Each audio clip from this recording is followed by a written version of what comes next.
LSU linebacker Patrick Queen, one of the biggest risers by far in the entire draft class. Well, how big of a riser was he exactly? He wasn't even starting for LSU to begin this season. Didn't get his first start until week 4 against Vanderbilt, and now seems like a lock to be a first-round pick. Let's get into exactly why. The pros for Patrick Queen.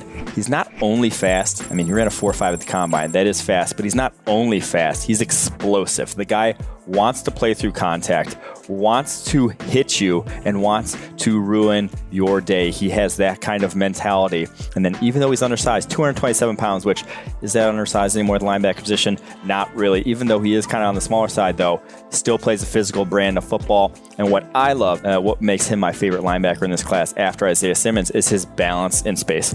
The change of direction ability, the smoothness that you can't coach. Going one way, has to go the other way. Always comes easy to him, always natural, never has that stumble in between.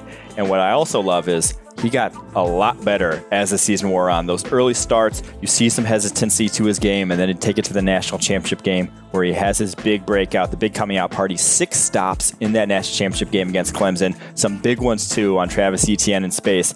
Not easy to do. Patrick Queen, though, made it look easy.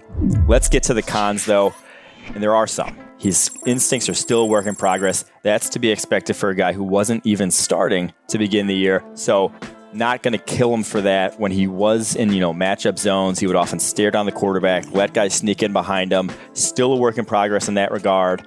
In the run game, he got caught working downhill too fast, a little too often, whether it was against play action or wide runs. He could get stuck and get out of position. I think that was almost him overcompensating, because the reason he didn't start was because, as Coach O said, it was the run game. His work in the run game was not completely sound in his reads and his ability to get off blocks and make plays between the tackles. That's why he wasn't starting to begin the season. And then you always worry about a small sample size. Not even 1 full year's worth of starting on his tape. Not a ton of plays. Only 1,035 plays in his entire college career. You like to see the guys who are 4-year starters. You like to see the guys that you have this breadth of knowledge on. But I think with what we've seen on tape, it's already good enough to put him in that first-round conversation. That's why the player comp for him, Telvin Smith, the now retired Telvin Smith, took him a little bit to get going out of the gate for the Jaguars, but once it did, he was one of the best cover and sideline-to-sideline linebackers in the NFL. I think that could be Patrick Queen, not even 21 years old yet.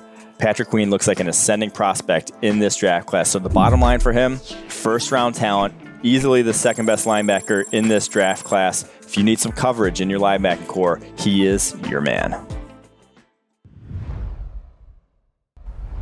You want to get rid of me and get back to more great PFF YouTube content? All you have to do is push that button right there and subscribe. Thanks for watching.